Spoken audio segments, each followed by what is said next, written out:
নারী আসলে কিসে আটকায়, বউরা আসলে কি চায়, ওয়াইফের জন্য আসলে ভালোবাসার উপরে আর কোনো মেডিসিন নেই। একজন আদর্শবান স্ত্রী জাস্ট এটাই চায় যে দিন শেষে আমার স্বামী আমাকে ভালোবাসুক, দিন শেষে আমার স্বামী আমার সঙ্গে একটা সুন্দর সময় কাটাক।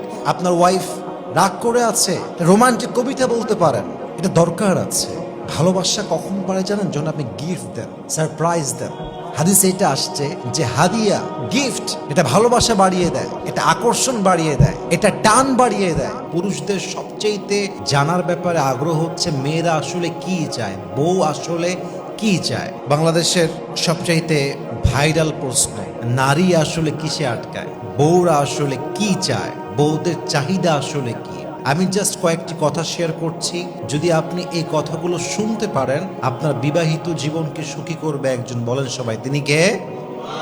মাথায় রাখবেন, একজন মেয়ে হচ্ছে বাবার কাছে রাজকন্যার মতো। একটা ফ্যামিলির সবচেয়ে আদরের যে মানুষটা তার নাম হচ্ছে বাড়ির একজন মেয়ে।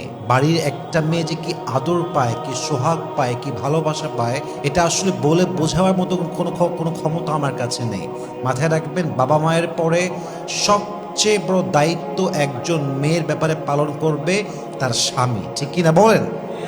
এখন স্বামীকে বুঝতে হবে যে আসলে বউ আমার কি চায়, বউ এর এক্সপেকটেশনটা আসলে কি। যদি আপনি আপনার বউয়ের চাহিদা না বোঝেন, যদি আপনি আপনার বউয়ের মেন্টালিটি না বোঝেন, তার পার্সোনালিটি না বোঝেন, তার এক্সপেকটেশন না বোঝেন, তার কখন কি দরকার, কেমন করে দরকার, কি প্রয়োজন, এটা যে স্বামী বুঝতে পারে না, সেই স্বামী কখনো তার ম্যারিড লাইফে হ্যাপি হতে পারে না, ঠিক কিনা বলেন? সর্বদা মাথায় রাখবেন, একজন আদর্শবান স্ত্রীর জন্য, ওয়াইফের জন্য আসলে ভালোবাসার উপরে আর কোনো মেডিসিন নেই। একজন আদর্শবান স্ত্রী জাস্ট এটাই চায় যে দিন শেষে আমার স্বামী আমাকে ভালোবাসুক, দিন শেষে আমার স্বামী আমার সঙ্গে একটা সুন্দর সময় কাটাক। মাথায় রাখবেন, নারীদেরকে আল্লাহ তাআলা বানিয়েছেন বড্ড যত্ন করে। নারীদের হৃদয়টা আল্লাহ তাআলা অনেক কোমল করেছেন, অনেক কোমল হৃদয়, এটা সফট হার্ট। এবং এই হৃদয়টা শুধুমাত্র ভালোবাসা চায়, এই হৃদয়টা জাস্ট একটু যত্ন চায়, আদর চায়, একটু সময় চায়। অতএব একজন হাজবেন্ড হিসেবে আপনার জানা উচিত যে আপনি যে আপনার ওয়াইফকে ভালোবাসেন, এই ভালোবাসা তার সামনে প্রকাশ করার দরকার। বলেন তো সবাই, আছে না নাই? এটা বড্ড প্রয়োজন। চার মাযহাবের ইমাম আহমদ ইবনে হাম্বল রাহমাতুল্লাহি আলাইহি, উনি ওনার সন্তানকে বলেছিলেন, তুমি যদি তোমার হ্যাপি ম্যারিড লাইফ লিড করতে চাও, সাংসারিক জীবনে সুখী হতে চাও, তুমি যে তোমার বউকে ভালোবাসো, এই কথা প্রকাশ করতে কখনো কার্পণ্য করবে না। সুবহানাল্লাহ পড়বেন না আপনারা সবাই? তো এটা দরকার, এটা বুঝতে হবে। মাথায় রাখবেন, যেই মেয়ে ভালোবাসা চায় না, জাস্ট টাকা চায়, বাড়ি চায়, চাই স্বভাব, ডিমান্ডি স্বভাব, এই মেয়ে যাই হোক আর না হোক, এই মেয়ে আদর্শবান স্ত্রী কখনোই হতে পারে না, ঠিক কিনা বলেন? তো বইয়ের জন্য ভালোবাসার রোল প্লে করবেন, বইয়ের সামনে বোঝাবেন যে আমার লাইফে ভালোবাসার মানুষ বলতে একজনই বুঝি, এবং সে একজনটা আমার বউ, অন্য আর কেউ নয়, ঠিক কিনা বলেন? সরকার যাবে, সরকার আসবে, বাট আমার লাইফে সরকার একটাই ছিল, একটাই আছে, একটাই থাকবে, আর তার নামই হচ্ছে আমার বউ, ঠিক কিনা? এটা হচ্ছে ভালোবাসা প্রকাশ করার একটা নমুনা। এবং আমি আর একটা কথা বলতে চাই, যেই মেয়েদের মাঝে এটা আমি বলতে খুব ইতস্ত বোধ করছি, আমি feeling so shy, but I think this is my responsibility that I should talk about on this matter, আর I must have to be clear on it. ব্যাপারটা হচ্ছে এরকম, দেখেন, যে আপনি যদি বুঝে ফেলেন যে আপনার ওয়াইফ আসলে ভালোবাসার পাগল নয়, টাকার পাগল, বিশ্বাস করেন, একজন হাজবেন্ড যখন বুঝে ফেলে যে আমার ওয়াইফটা টাকা চায়, গাড়ি চায়, লাক্সারি লাইফ লিড করতে চায়, শপিং এর পাগল, আসলে তার কাছে ভালোবাসা, ফিলিংস, ইমোশন তার কোনো মূল্য নেই। মাথায় রাখবেন, পুরুষ এটা বোঝার পর থেকে, পুরুষ চাই বিশাল পীর হোক, পুরুষ চাই বিশাল বড় হুজুর হোক, যত বড়ই হোক না কেন, পুরুষ যখন বোঝে আমার বউ ভালোবাসার প্রতি নয়, টাকার প্রতি আসক্ত, পুরুষ তার বউকে চুল পরিমাণ আর কখনো ভালোবাসতে পারে না, ঠিক কিনা বলেন? এই জন্য মেয়েদেরকে বলবো, ভালোবাসার এক্সপেকটেশন রাখবেন। টাকা পয়সা তো যাবে আসবে, ভালোবাসাই হচ্ছে চিরস্থায়ী বিষয়, ঠিক কিনা বলেন? আল্লাহ প্রত্যেকটা যুবককে তার স্ত্রীকে মন থেকে ভালোবাসার তৌফিক দান করুক, পড়েন সবাই আমিন। 2 নাম্বার, একজন ওয়াইফ চায় আমার হাজবেন্ড হবে most caring, most loving and a responsible man. একজন স্বামীর সবচেয়ে বড় রোল হচ্ছে তার স্ত্রীর জন্য দায়িত্বশীল আচরণ করা, যত্নশীল আচরণ করা। বউয়ের কখন প্রয়োজন, কি প্রয়োজন, বউ আমাকে বলতে হবে না, বউ বলার পূর্বেই আমি এটা প্রোভাইড করব। তার বলার পূর্বে যখন আমি দিয়ে দিব তখন এটা প্রমাণ করবে যে আমি জাস্ট হাজবেন্ড নই, আমি একজন দায়িত্বশীল স্বামী, ঠিক কিনা বলেন? অনেক স্বামী আছে দেখবেন বিয়ের পরে বউকে ফেলায় রেখে দেয়, খোঁজ নাই, খবর নাই, কি লাগবে, কি প্রয়োজন। ইভেন আমার কাছে এমন রিপোর্টও আছে মাসের পরে মাস বউকে রেখে চলে গেছে, খোঁজ খবর নেওয়া দূরের কথা, বেঁচে আছে না মরে গেছে তাও জানে না। অথচ স্বামী স্ত্রীর সম্পর্ক এখনো অটুট আছে, বৈধ আছে, হালাল আছে, কিন্তু খোঁজ খবর নেই। বাংলাদেশে এরকম অনেক সংসার আছে যে সংসারটা জাস্ট সামাজিকভাবে টিকে আছে, জাস্ট 4 দেওয়ালের মাঝখানে থাকে। স্বামীর হৃদয়ে বউয়ের জন্য ভালোবাসা নাই, বউয়ের হৃদয়ে স্বামীর জন্য ভালোবাসা নাই, জাস্ট সমাজের দিকে তাকিয়ে, বাচ্চার দিকে তাকিয়ে হাজারো স্বামী স্ত্রীর সম্পর্ক জাস্ট নামে টিকে আছে, কাজে তার কোনো অস্তিত্ব নেই, ঠিক কিনা বলেন? সো আপনি এমন হাজবেন্ড হবেন না যে হাজবেন্ড জাস্ট নামে হাজবেন্ড, আরে আপনি হবেন সেই স্বামী, আপনি হবেন সেই হাজবেন্ড যে হাজবেন্ডের অস্তিত্ব তার ওয়াইফের জীবনে এমন হবে যদি হাজবেন্ড জাস্ট কয়েকটা ঘন্টার জন্য গায়েব হয়ে যায় তবে ওয়াইফ যেন রিয়েলাইজ করতে পারে আমার স্বামী ছাড়া আমার জীবনটা 1 পয়সার কোনো মূল্য নেই, ঠিক কিনা বলেন? You must have to be like that. You must have to be like that. এমন স্বামী হতে পারলে দুনিয়ায় দাম আছে, আল্লাহর কাছেও দাম আছে। এমন অনেক স্বামী আছে দেখবেন যে ওই স্বামী বাসায় না থাকলে ওয়াইফ খুশি হয়। রাগ করবেন না, আমার কথাটা বাস্তব কথা বলছি।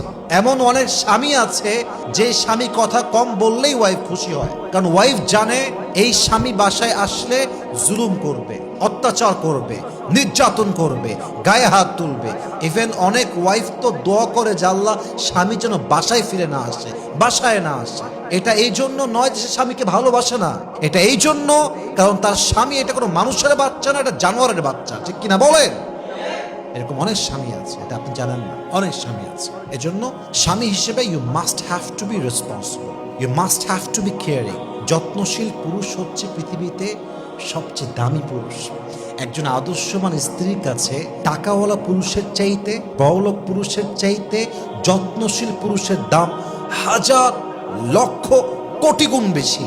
কারণ একজন আদর্শবান স্ত্রী জানে যে টাকাওয়ালার কাছে আমি হয়তো বা ভালোবাসার মূল্য নাও পেতে পারি, বাট যে যত্নশীল সে আমার ভালোবাসা, আমার যত্ন, আমার আদর, আমার মায়া, আমার যে এক্সপেকটেশন সেটাকে এত ভ্যালিউ দিবে তার কাছে থাকলে এটা আমি ফিল করতে পারবো আমি কোনো সাধারণ নারী নই, আমি একজন প্রিন্সেস, আমি তার জন্য একজন রাজকন্যা, ঠিক কিনা বলেন?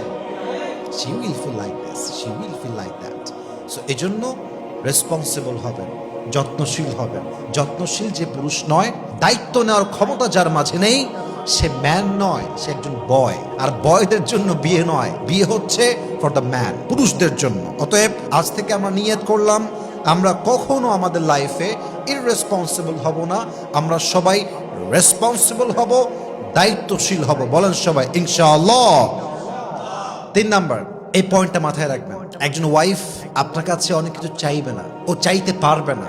সমাজ, বাস্তবতা, সোসাইটি, কালচার, সিচুয়েশন অনেক কিছু বুঝে সে আপনার কাছে অনেক কিছু চাইবে না। আপনি আপনার সাধ্য অনুযায়ী আপনার ওয়াইফকে প্রত্যেক মাসে হাত খরচের টাকা দেবেন, কম হোক, বেশি হোক, মিডিয়াম হোক, as much as you can provide. যা আছে তা দিবেন। 1000 দিবেন, 2000 দিবেন, বড় লোক আপনি 10,000 দিবেন, হাত খরচ টাকা দিবেন, তার দরকার আছে এটা। অনেক সময় আপনার দেওয়া হাত খরচের টাকা ওয়াইফ জমায় রাখবে এবং সেই টাকা দিয়ে আপনার ওয়াইফ আপনার বিপদে সাহায্য করবে, এটা নামই হচ্ছে ওয়াইফ, ঠিক কিনা বলেন? একটা কথা আপনারা রিয়েলাইজ করেছেন কিনা দেখেন, আমরা জাস্ট নামে বলি যে বউ হচ্ছে আমাদের জীবনের সবচেয়ে বেশি জ্বালা, আমরা নামে বলি যে বউ হচ্ছে আমার জীবনে সবচাইতে বিরক্তিকর জিনিস, কিন্তু বাস্তবতা হচ্ছে এটা জাস্ট মুখের কথা। বিপদে পড়লে কষ্টে পড়লে, অসুস্থ হলে, রোগী হয়ে গেলে, বিছান ধরা হয়ে গেলে একমাত্র বউ ছাড়া আশেপাশের কাউকে হারিকেন দিয়ে খুঁজে পাওয়া যায় না, ঠিক কিনা বলেন? তা আপনি যদি আপনার ওয়াইফকে হাত খরচের টাকা দেন, এটা আপনার জন্যও লাভ, তার জন্যও লাভ। কখন কোথায় লাগবে, কেমনে লাগবে, এটা কে জানে? অতএব ব্যক্তিত্ব বোধ হচ্ছে দিবেন। আচ্ছা, আমি বলছি না লাখ টাকা দিবেন, আমি বলছি দেন, 1000 দেন, 2000 দেন, বাট তাকে একটা হাত খরচ দিবেন। কারণ আপনার ঘরে আসার পূর্বে সে তার বাবার রাজকন্যা ছিল, আর তার বাবা তাকে এত কিছু দিয়েছে যা তাকে বলতে হয় নাই, তার বাবা নিজের থেকেই দিয়ে দিয়েছে, ঠিক কিনা বলেন? এটা খেয়াল রাখবেন। হাত খরচ টাকা দিবেন বউকে, চিপটামি করবেন না। অনেক স্বামী আছে, হ্যাঁ, 1 নাম্বার হারকিপটা, হেবাড়ার সব জায়গা টাকা বের হয়, আর বউ চাইলে বাহানা শুরু হয়ে গেল, আর এই সমস্যা, ওই সমস্যা, मैं गरीब हूं, मैं बहुत गरीब हूं। হ্যাঁ, আমি গরিব, বাপ গরিব, দাদা গরিব, আমার মতো গরিব এই দুনিয়াতে কেউ নাই। জঙ্গলে আমার বাড়ি, আমার কোনো টাকা পয়সাই নাই। বউয়ের বেলায় চিপটা হয়, বোনের বেলা টাকা বের হয়, মায়ের বেলা টাকা বের হয়ে যায়, বাপের বেলা টাকা আরো বেশি বের হয়, সবার জন্য টাকা বের হয়, বইয়ের জন্য 2 পয়সা বের করতে চায় না। এরকম স্বামী আছে না নাই বলেন? বইয়ের জন্য খরচ করলে আল্লাহ রিজিকে বরকত দেয়। বইয়ের জন্য খরচ করলে আল্লাহ আপনার রিজিকে আরো বেশি সচ্ছলতা দান করে। বইয়ের জন্য খরচ করলে আল্লাহ আপনার জীবনটাকে একদম বরকত দ্বারা ভরপুর করে দিবে। সুবহানাল্লাহ পড়েন সবাই। এই জন্য বউকে হাত খরচ দিবেন। আর একটা পয়েন্ট মাথায় রাখবেন, ওয়াইফের প্রতি অনেস্ট অ্যান্ড লয়াল হতে হবে। সত্য কথা কি জানেন, পুরুষদের মন এক নারীতে আসক্ত হওয়া খুব বড় বিগ চ্যালেঞ্জ। কেন জানেন? কারণ যে পুরুষদের জন্য জান্নাতে 70,000 হুর থাকবে, সেই পুরুষ দুনিয়ায় এক নারীতে আসক্ত হবে কেমন করে, ঠিক কিনা বলেন? এটাই বাস্তব। আমি সেদিন একটা বয়ান শুনছিলাম, নাম হচ্ছে Junaid Jamshed, was a singer in Pakistan, then he became Islamic scholar, Islamic da'i। তো তিনি বললেন যে এক লোক আমাকে বলছে যে इंसान मर्द जो होता है वो सिर्फ एक लड़की की तरफ एडिक्टेड क्यों नहीं हो सकता। প্রশ্ন হচ্ছে যে আচ্ছা বলেন তো, একজন পুরুষ কখনো এক নারীতে আসক্ত হয় না কেন? তো উনি জবাব দিয়েছিলেন, খুব অসাধারণ একটা জবাব দিয়েছিলেন। বললেন যে जहां पे मर्द को जन्नत में 70,000 हूरे मिलेंगे, तो जिसके पास जन्नत में 70,000 हूरे होंगे वो एक लड़की से कैसे गुजारा कर सकता है। যার জান্নাতে 70,000 হুর আছে, সে একটা মেয়ে দিয়ে কেমনে চলবে? তো বাস্তবতা হচ্ছে এই পুরুষ যতই বলুক এটাই পারফেক্ট, এটাই চাই, এটার প্রতি আসক্ত, বাট পুরুষের চোখ আর পুরুষের মন আসলে সহজে এক নারীতে আসক্ত হতে পারে না, ঠিক কিনা বলেন? This is the character of man. এটা হচ্ছে পুরুষের স্বভাব, এটা পুরুষের নেচার। এর মানে যে পুরুষ খুবই খারাপ তা নয়, পুরুষের নেচারটাই হচ্ছে এরকম। আল্লাহ তাআলা আমাদেরকে বোঝার তৌফিক দান করুন, পড়েন সবাই আমিন। তাহলে ওয়াইফের প্রতি অনেস্ট অ্যান্ড লয়াল হতে হবে। যে স্বামী গাদ্দার, যে স্বামী বেঈমান, হয়তোবা সে সাময়িকভাবে জিতে যাবে, হয়তোবা সে সাময়িকভাবে বিজয় অর্জন করবে, বাট মাথায় রাখতে হবে যে অনেস্ট না, যে লয়াল না, তার জন্য পৃথিবীর কোথাও সম্মান নাই, সুখ নাই, শান্তির সন্ধান সে খুঁজেই পাবে না, ঠিক কিনা বলেন? এই জন্য আমার প্রিয় ভাইরা, be honest and loyal to your wife. আর একটা বিষয় খেয়াল করেন, নবীজি কতটা লয়াল ছিলেন, এটা অনেকে আমরা ভুল ব্যাখ্যা করি। ভুল ব্যাখ্যা কেমন করে, খুব খেয়াল করবেন এই পয়েন্টটা। আমরা 4 বিয়ের কনসেপ্টকে in a wrong way highlight করি। ইভেন বেশিরভাগ ক্ষেত্রে 4টা বিয়ে করা, আমার কথা রাগ করবেন না, বেশিরভাগ ক্ষেত্রে পুরুষ 4টা বিয়ে করতে চায় কোনো অসহায় মেয়েকে সাহারা দেওয়ার জন্য নয়, বরং বেশিরভাগ পুরুষ 4টা বিয়েকে সুন্নত হিসেবে খুবই স্ট্রংলি রিপ্রেজেন্ট করে। ইটস জাস্ট বিকজ তার নারীর প্রতি জাস্ট অ্যাট্রাকশন আছে, এবং কোনো অসহায় নারীকে নয়, বিধবা নারীকে নয়, ডিভোর্সি নারীকে নয়, বরং পুরুষ 4টা বিয়ে করতে চায় বেশিরভাগ ক্ষেত্রে মনের খাহেশাত মেটাবার জন্য, ঠিক কিনা বলেন? I don't measure everyone equally. আমি সবাইকে একই পাল্লায় মাপছি না, but maximum people they are like that. কিন্তু আমরা বেশিরভাগ ক্ষেত্রে এটা বলি যে নবীজি 11টা বিয়ে করেছে, আমি কেন বিয়ে করতে পারবো না অনেক বেশি? আপনি করেন, তাতে আপত্তি নেই, আপনি করেন, তাতে আমার কোনো অবজেকশন নেই, কিন্তু কথা বুঝতে হবে যে খাদিজা রাদিয়াল্লাহু তাআলা আনহা এতটা অনেস্ট ছিলেন, এতটা লয়াল ছিলেন, নবীর এতটা বিশ্বস্ত মানুষ ছিলেন। বিশ্বাস করেন, যতদিন পর্যন্ত খাদিজা রাদিয়াল্লাহু তাআলা আনহা জীবিত ছিলেন, তার অনেস্টির জন্য, তার সততার জন্য, তার চরিত্রের জন্য, তার আখলাকের জন্য, যতদিন পর্যন্ত খাদিজা বেঁচে ছিলেন, নবীজি দ্বিতীয় বিয়ে করবেন এই চিন্তা তো অনেক দূরের কথা, উনি তার আশেপাশেও যায় নাই। সুবহানাল্লাহ পড়েন সবাই। তো আমি এই কথা সবাইকে বলতে চাই, আপনার প্রথম ওয়াইফ যদি অনেস্ট, লয়াল, কেয়ারিং, লাভিং হয়, দায়িত্বশীল হয় এবং বিশ্বস্ত, most important is she is honest and loyal, এমন বউ যদি আপনি পেয়ে যান, ডান বাম করবেন না, আজীবন এক বউ নিয়ে জীবন কাটাবেন, দুনিয়াতেও সেই বউ, জান্নাতেও সেই বউ। সুবহানাল্লাহ পড়েন সবাই। অবশ্যই ওয়াইফের প্রতি অনেস্ট অ্যান্ড লয়াল হওয়ার চেষ্টা করবেন। সর্বশেষ একটা কথা বলতে চাই, একজন ওয়াইফ চায় যে আমার হাজবেন্ড মাঝে মাঝে আমাকে গিফট করুক, আমাকে সারপ্রাইজ দিক, এটা দরকার আছে। ভালোবাসা কখন পারে জানেন? যখন আপনি গিফট দেন, সারপ্রাইজ দেন। হাদিসে এটা আসছে যে হাদিয়া, গিফট, এটা ভালোবাসা বাড়িয়ে দেয়, এটা আকর্ষণ বাড়িয়ে দেয়, এটা টান বাড়িয়ে দেয়। ইভেন অনেক সময় গিফট করা আপনার ভালোবাসার লেভেলকে এত দূর পর্যন্ত নিয়ে যায় যে জান্নাতের সাথী পর্যন্ত বানায় দেয়। সুবহানাল্লাহ পড়বেন না আপনারা সবাই? গিফট কেমন করে দিবেন? এটা খুবই সিম্পল ট্রিক্স, যে কোনো কিছু হতে পারে। অলওয়েজ যে আপনার কয়েক লাখ টাকা শাড়ি কিনতে হবে, the matter is not like that. আপনি চাইলে একটা চকলেট নিয়ে আসতে পারেন, আপনি চাইলে ওয়াইফের জন্য জাস্ট একটা গোলাপ ফুল নিয়ে আসতে পারেন, আপনি চাইলে আপনার ওয়াইফকে অনেক কিছু দিয়ে সারপ্রাইজ করতে পারেন। আপনার ওয়াইফ রাগ করে আছে, তাকে গিয়ে আপনি একটা গান শোনাতে পারেন, রোমান্টিক কবিতা বলতে পারেন। ইভেন আপনার ওয়াইফ জানেও না যে আপনি গান করতে পারেন, যতভাবেই হোক। ইভেন এটাও আছে, এই মাসলা আমি রিসেন্টলি শুনলাম যে বউয়ের সামনে গান গাওয়া যায়। বউকে হ্যাপি করার জন্য, রোমান্টিক মুডের জন্য বউয়ের সামনে গান করা যায় আছে। সুবহানাল্লাহ পড়বেন না আপনার সবাই? ইভেন বউ এমন একটা জিনিস যার সামনে গান গাওয়া যায় আছে, এর সামনে মিথ্যা বলাও যায় আছে। মিথ্যা যদি বলতে মনে চায়, বউয়ের সামনে ইচ্ছা মতো মিথ্যা বলবেন। যত মিথ্যা দুনিয়ায় আছে সব বউয়ের সামনে বলবেন, কারণ বউয়ের সামনে সব মিথ্যা ক্ষমা করে দিবে একজন, তিনি কে? কিন্তু এটা বউকে খুশি করার জন্য বলতে হবে, সম্পর্ক টিকিয়ে রাখার জন্য বলতে হবে। অতএব এই যে কয়েকটা মেসেজ দিলাম, যত্নশীল হওয়া, দায়িত্বশীল হওয়া, ভালোবাসা প্রকাশ করা, হাত খরচে টাকা দেওয়া, ওয়াইফের প্রতি অনেস্ট অ্যান্ড লয়াল হওয়া, এবং সর্বশেষ ওয়াইফের জন্য সারপ্রাইজ দেওয়া, গিফট দেওয়া।